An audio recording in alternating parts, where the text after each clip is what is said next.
Your Humanities Half Hour is brought to you by the Northern Marianas Humanities Council.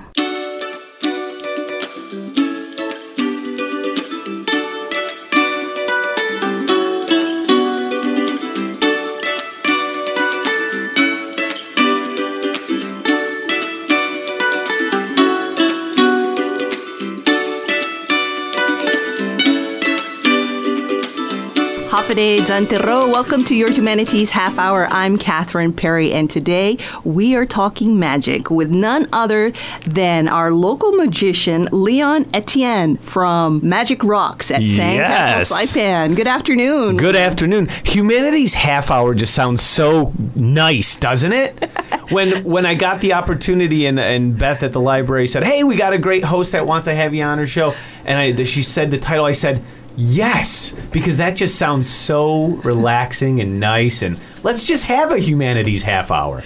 Like everyone needs magic, everyone needs a Humanities Half Hour, at least once a week at 2 p.m., I think. Well, thanks, Leon. And the nice thing is we actually have a little time to dig into the human side of magic. But, of course, we're very excited about the collaboration you have going on with the camp, with the library. Yes. And we want to share the details about that a little bit later on in the show. But just give us the highlights. You did your first magic camp yesterday. And what are the upcoming dates for that?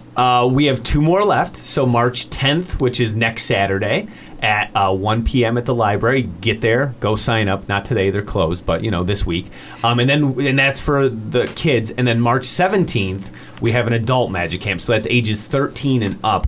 Because we did a magic camp in December here on Saipan, and it was completely sold out. And I can't tell you how many adults came and said, hey, can we just kind of get in on the class and get our own magic kit? Can we just supervise the kids and watch what you're doing? Hey, I'll volunteer to help out. Yeah, that's why you want to be here. No, it's to learn the magic. So this is your opportunity for the adults on Saipan. All right. Well, a lot of people may know you actually from being on America's Got Talent. Tell us that story. Small little TV show, you know. It's actually the #1 show in the world, which is unbelievable. Really? Yeah, and it's really funny because I was on a couple years ago, but what's interesting is it's still shown throughout the world. And the reason I know this is, 1, because they tell you, and 2, what'll happen is on Facebook or Instagram, any social media, you'll start to get likes from different countries all around the world, and you just go, oh, well, that's, it's airing there now. But yeah, America's Got Talent was an incredible opportunity for me, and I took full advantage of it, and ended up making it to the finals, and it was just a crazy. I mean, do we want to know anything specific? What do you think the Humanities Half Hour listeners want to know about America's Got Talent? What made Leon choose the tricks that he did? Thinking about the reaction you wanted from the judges, why did you choose the particular tricks you did, and what were they? That's a great question. Pressure. The original audition, you're working with kind of a producer, and they know what they want on their show. So they kind of tell you, they say, hey, we don't need something that's going to take obviously 5 minutes because you have 90 seconds basically. So that's the first thing. They give you a time frame. So what can I do in 90 seconds? They've gotten a little more liberal with that over the recent years as I'm watching. I go, hey, that's more than why they didn't have the same pressure that I had. But 90 seconds, and then usually visual because you're on TV. If you can do something, with sound and audio, they can certainly incorporate that. But just my style anyway is kind of bang, bang, bang, and in your face and kind of, whoa, what just happened there? And then let's think about it. So my style kind of fit really well. And that first audition, we had months to think about. So you had months to think about what you were going to do in 90 seconds. Exactly. Wow, that must have been agonizing. And that act that I did and got me the initial yes to then move on in the show is actually featured here at the show at Magic Rocks at Sandcastle, so you can see that live if you've seen it online or on the show. What was that act? I call it my opening act because that's what it is in the show. It's a series of 3 quick illusions that kind of just hits you really quickly, and it's like, oh, maybe we should pay attention. So if you're not awake before the curtain goes up, hopefully you're awake after that 90 seconds. And then as the rounds went on, it gets tougher and tougher because then instead of having months to think about it, I had like 4 weeks to think about the Las Vegas round.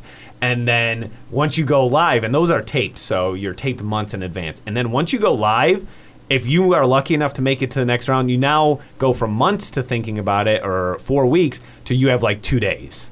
Yeah. And everything's going crazy, and you're at Radio City Music Hall. You're basically living across the street at the Hilton. You're living under the stage at Radio City, just with the crew trying to make stuff and get stuff ready to go. And it's everything you would think it would be. It's insane. It's insanity. You have all these acts of all different varieties, from all over the world, even though it's America's Got Talent. Just trying to do their best, being very supportive of one another. So it is a supportive environment. Absolutely. Your producers that are producing you for the show want you to shine, especially once you get to that level. In the early episodes, let's be honest, if anyone is a true fan of the show, in the early episodes... They kind of sometimes want people to bomb. Yeah, they're looking for content, right? We want to tune in. Unfortunately, us as humans, we want to see some of that stuff, especially if it's funny. So they're looking for content. But as it gets more towards, now you're in the semifinals, you're in the, and before that the quarters, and then you're in the finals. There's no time for bombing anymore. So it's in everyone's best interest for you to do good at that point. But what's really interesting, if there are any true Magic fans listening, a show that was kind of like Shotgun Magic that I was on was called Wizard Wars, and it basically takes the experience of a magic trick that you would take 6 months or sometimes 6 years to learn and perfect. And the show was on Sci-Fi Network, so you just Google Sci-Fi Channel's Wizard Wars, and they give you, on the spot, ingredients, right? It's almost like a cooking show. Okay. Magic ingredients or everyday objects that you need to make a magic trick out of. You're holding a marker now. Yeah, sorry, yeah. And you have literally, I had like 2 hours to come up with a trick, and then you film the show. Wow. And then the judges, Penn and Teller, are sitting there. Wizards Wars. Oh, that's the one. Fool. No, it's not Fool Us. Fool Us is a different show. But I've been lucky enough to be on 2 shows where Penn and Teller were the judges. Wizard Wars had a panel of 3 judges, the most famous of which were Penn and Teller. Another one was Kristen Gerhardt, who in the magic community is a highly intense magic critic. So if you do good, she'll let you know. If you do bad, and another was a world champion of magic named Jason Latimer. So those were the judges for Wizard Wars. But basically, you got these items 2 hours prior to them seeing what you're doing for them. And they're some of the greatest magic minds and critics in the world. How long did you last, Leon? I actually made it to the finals in that as well. Okay. And then slightly was outdone by, I can't complain, one of the best magicians in the world, his name is Gregory Wilson, who just did a better routine, I think. So yeah. What are the elements that make a good magic show or magic trick? Well, we're going to need more than a half hour to talk about that. But, I guess you would think the obvious is being able to do the trick, right? And that's what I'm trying to teach these kids at Magic Camp is just because you know the secret to a trick does not mean you can do it, right? Yeah. I mean, if you actually want to think about that a little further. If I told you right now how a magic trick worked, that doesn't mean you could pick up that deck of cards or whatever the prop may be or whatever the item and do it. So just because you know the secret does not make you a magician. It doesn't make you a good performer. So we start off with one criteria is you need to know the secret. 2, you need to be able to execute that secret or technique. And 3, you need to make it entertaining because people aren't going to watch you no matter how impressive the trick is. It's like this YouTube generation of magicians, and that's literally what we call them in the industry, can't perform for real audiences because they learn a magic trick, they set up their webcam, and they're performing for that flat screen where they can record it. Object, where they can record it 8 or 9, 10 times till it looks just perfect, till they get the angle just right. But then you try to hire one of these people, and they go to a live event and totally bomb because they can't perform. So those are the 3 basic skills. Then we could get into things like deeper stage presence. We could get into magic theory. But there's a skill set. Is there a magic school? There, you know what? There is a couple colleges that I know of in the States that actually have magic curriculums. So it's kind of like a self-study where you're kind of guided by a professor. But there's one, I believe, Muhlenberg College in Pennsylvania actually has a major in magic that they've developed, a curriculum for, and it's very heavily based on the history of magic, which goes back thousands of years.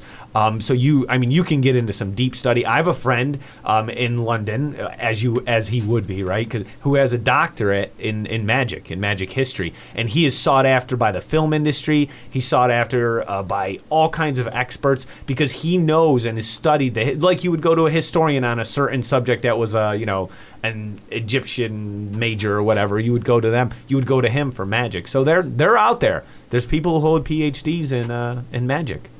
Now, I read online, so tell me if it's true or not, that we actually have your mom to thank for kind of getting you started on this wonderful career. That is true. So I was, my journey started at 12 years old. I was grounded by my mother. And what's funny is all these years later, we can't remember. Reporters, interviewers have asked, what was the infraction? I was just going to ask What did he do? What did he do? It couldn't have been too bad because it was like a day's worth of grounding, right? But, with that, back in my time when I was a young whippersnapper, that meant no TV. No, I didn't have a computer. I didn't have a cell phone. That was in your room. Yeah. And you're left to whatever's there. Great mom. Yeah. And I just played with my fire trucks and got so bored with that, I'm just kind of rummaging under the bed and found a magic book and I believe it was an aunt had given me as a Christmas gift years earlier. And it was just under the bed, and I pulled it out and started reading it. And I learned one trick, and I was so excited to show somebody. I ran out of my room, which when you're grounded, is a no-no. And my mom said, "What are you doing out of your room?" And I said, "Hold on, I just want to show you this really quickly." And I showed her the trick, and it blew her away. Wow. And at that moment, I was hooked. And then maybe 3 or 4 months go by, I learn a couple more tricks. My dad sees this, he's really not letting this go. Because at the same time, I still had a full, I was still in school, obviously. I was doing, playing baseball, ice hockey, all this stuff. I had a full schedule. And my dad sees, this isn't going away, but I know a local magician, Leon. And I go, okay. He goes, let me call him and see what we can do. Because, my dad knew a couple magic tricks like most dads do. They have the corky out of the ear, a couple simple card tricks. And he had showed me those. And then he goes, I can't help you anymore. I mean, I don't know what else to teach you.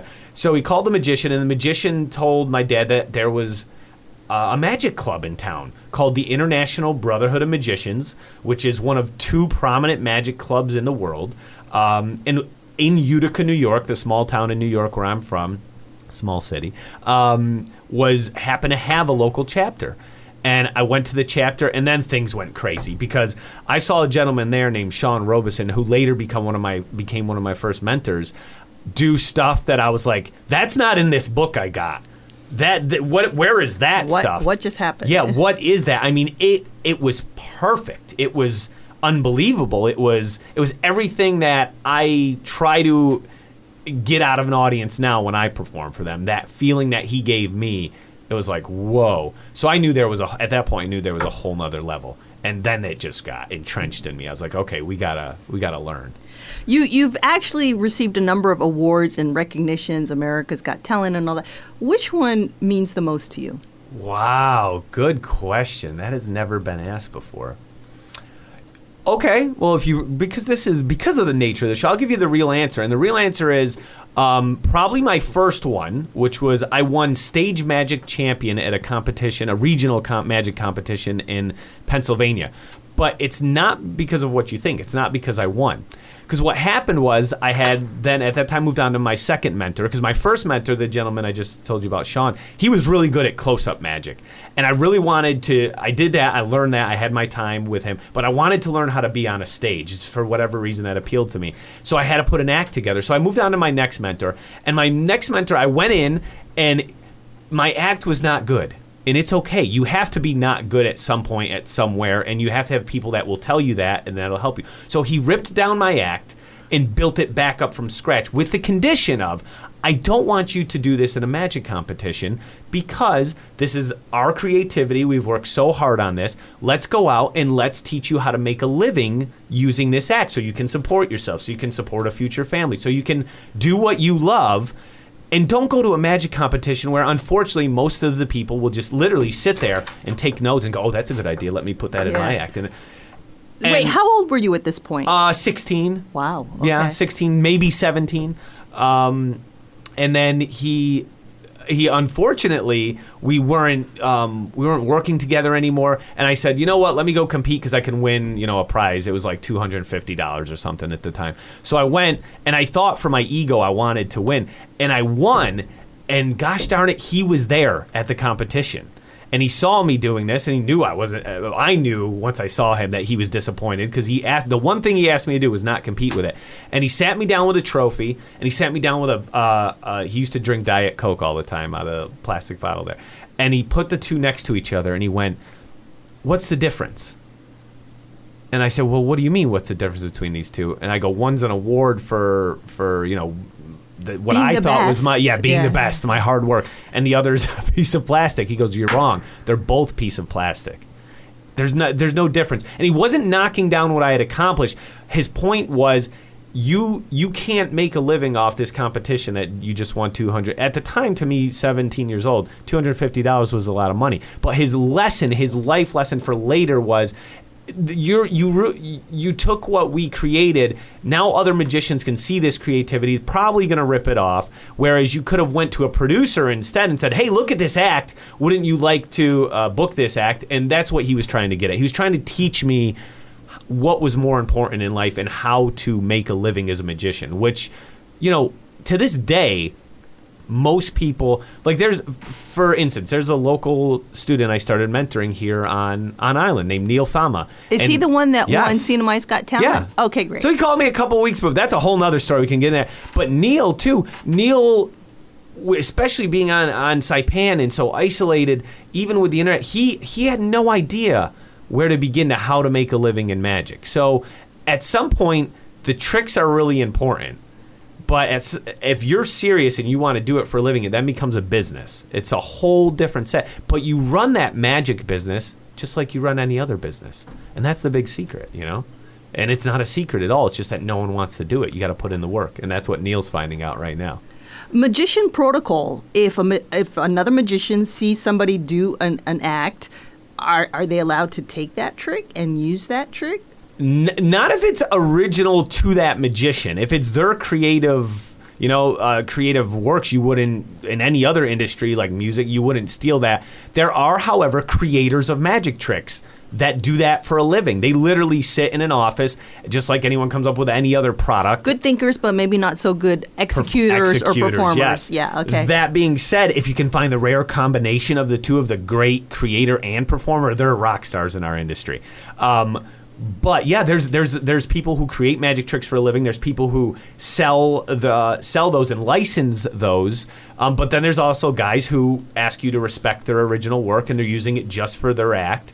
And unfortunately, there are people, just like in any industry, that will ignore those rules and ethical guidelines. But you try to do your best, and God forbid if you accidentally did take something that you thought was either public knowledge or open public domain, and then you're informed about it, hopefully you do the right thing at that point and just either stop using it or pay your royalty or whatever, yeah.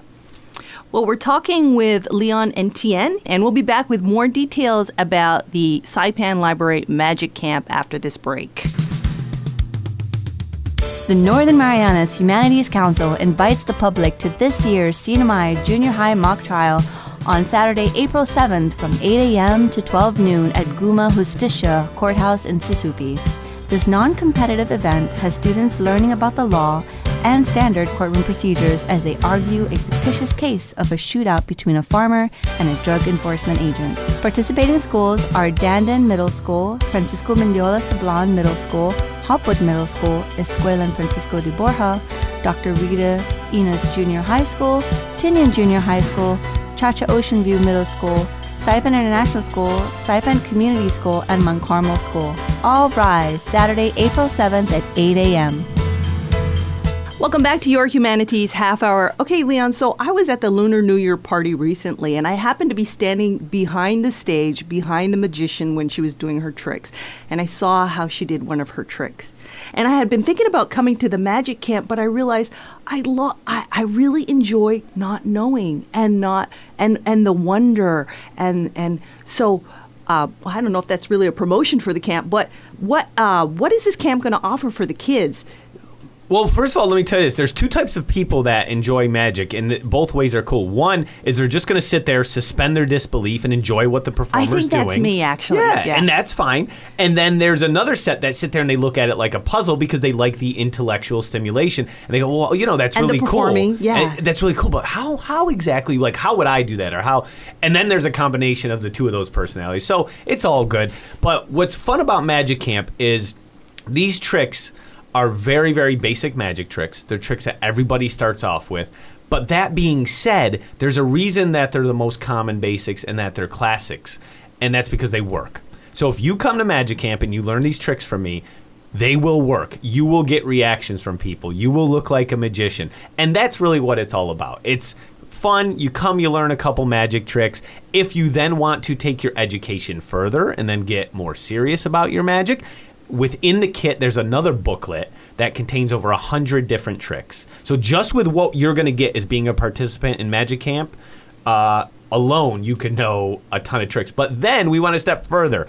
Beth and myself at the library, we sat down and she said, we really want to update our magic book section. What can you recommend? I'm lucky enough to have several friends that are successful magic authors, and then I also recommended some classics. So we've updated the library here on Rhoda and on Entienne with brand new magic books that have been written within the last 10 to 15 years, and then I recommended some that are classics that were written 30, 40 years ago. So there's a nice combination. So you can learn a lot of magic if you really want to, or if you just want to learn a couple cool tricks to show your friend at the next birthday party you go to, we got you covered as well. Okay, so that's going to be a Saturday, March 10th from 1 to 3 for children ages 7 to 12. Yes. And then Saturday, March 17th, also 1 to 3:30 p.m. Yep. for ages 13 and up. Yeah. And what is the cost for this? I believe it's $15 for at this point where we're registering. Yeah.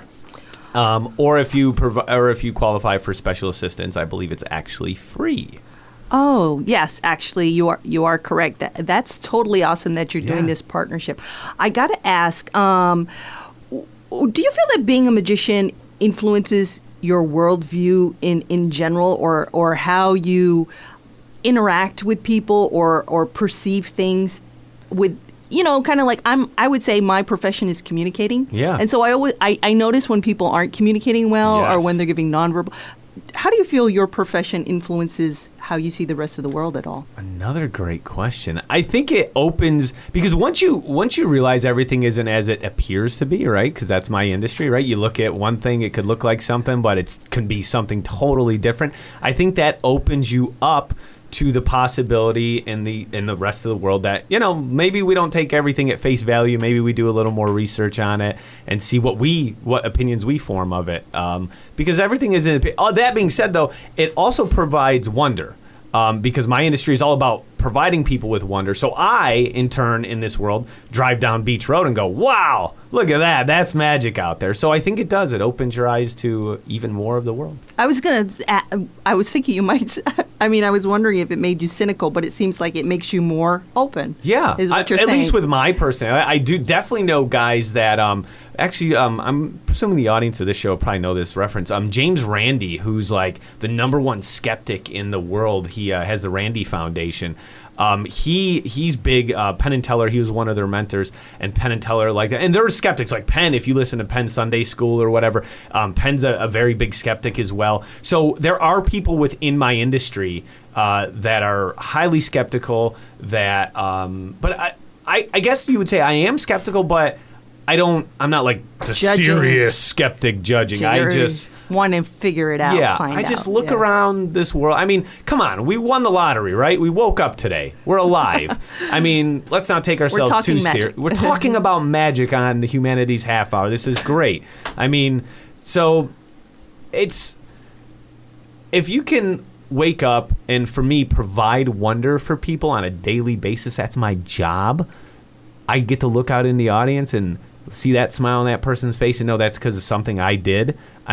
You're winning. And then I go out into the world when I'm not on stage and just try to smile and see what makes me smile. Follow people who make me smile. Look at things that make me enjoy life.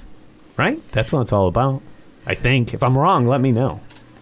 I guess, you in your position, you create a lot of wonder for the audience. But Hopefully. have you ever totally bombed? Oh yeah, absolutely. You need to. It's one of my favorite series on Netflix right now is Comedians in Cars Getting Coffee with Jerry Seinfeld, because they just show it. They talk about the way it is back in the. I've bombed everywhere. You have to. There is no. Listen, if a performer ever tells you that they have hit and nailed every single show from the day they started, they're lying to you. It's flat out truth, because you need to be bad to get to be good, if that makes sense. You have to be bad. You have to learn. You have to grow. And without being bad or bombing or messing up, you don't have those experiences. You can't just naturally be good. There are virtuosos, don't get me wrong. You see that kid on the Olympics the other night that shredded the guitar, 13-year-old guitar prodigy? But he has a lot to learn. I mean, believe me, I can't do what he does. But so there are people like that have the raw natural talent. But I'm sure he's learned since he put out his first album at 10 years old. Wow. I'm sure he, has learned a lot of lessons as well. So you need to be bad in places to learn. I believe that. Well, we're so excited about the Magic Camp, but sadly, this is going to be your last month on Saipan. Yes, March 31st is our last show at Sandcastle Saipan. So come on out. Actually, I talked to management, and we got the best local rate we've ever had for you guys to come see the show. It's $35 for adults. It's $10 for children. Up until this point, I think it was like $60 or something like that. So it's the best local rate we've ever had for you to come out in your own backyard and see a Las Vegas-style magic show. I would encourage you highly to do so. You have, what is today? Today's going to be... This 4th. 4th. So you have, less than 30 days to come see the show. We are dark on Mondays and Thursdays, so those are the days we're closed. And every other day we're open for a 7:15 show and a 9 o'clock show. $35 adults, $10 kids. Can't really beat it. I want to. I heard you mention earlier that you have also done this on Entienne, this Magic Camp on Entienne. What is it you would like our community to really to know or feel about your profession, magic? I think it's accessible. I just don't know. I look at some of these kids when they come to Magic Camp, and they didn't really know that they could do it, even though they're sitting there, right? And they've obviously signed up. Their parents or someone has asked them, hey, would you like to learn some magic? And then once we show them how to make the tricks work, it shows them, and as cliche as this is, that anything is possible, right? Because they're learning this. If you just focus a little bit on something you're interested in, especially in this day and age with the resources we have, you can learn and do anything you want to do. When Beth came to my show, Magic Rocks at Sandcastle, and she told me she was a librarian, I said instantly, how can I get involved with the library? Because that's my history is back when I was in Utica, New York performing, I would during the school year do schools and all kinds of functions for them. And then during the summer, I got involved in the libraries and did Magic is Reading and stuff like that. Cool. Or the reading of magic, And that's how I got involved. So this was near and dear to my heart. So we teamed up, and all over the summer we brought magic to different communities on Saipan. Then we ended up in Entienne and Rhoda. And I just want them to know that, one, you should take advantage of the programs that the library is offering, because they're doing it for a reason. There is a reason those are there. It's for people to use, and you'll enjoy it. You'll have a good time. You can learn the resources, the people at the library. Those themselves are magical places. So you want to hang out there. Leon, thank you so much for your time. Any final thoughts before we go? Yeah, Magic rocks, life rocks, Saipan rocks. Thank you so much for having me. Leon Entienne, our guest today. This has been your Humanities Half Hour. I'm Catherine Perry.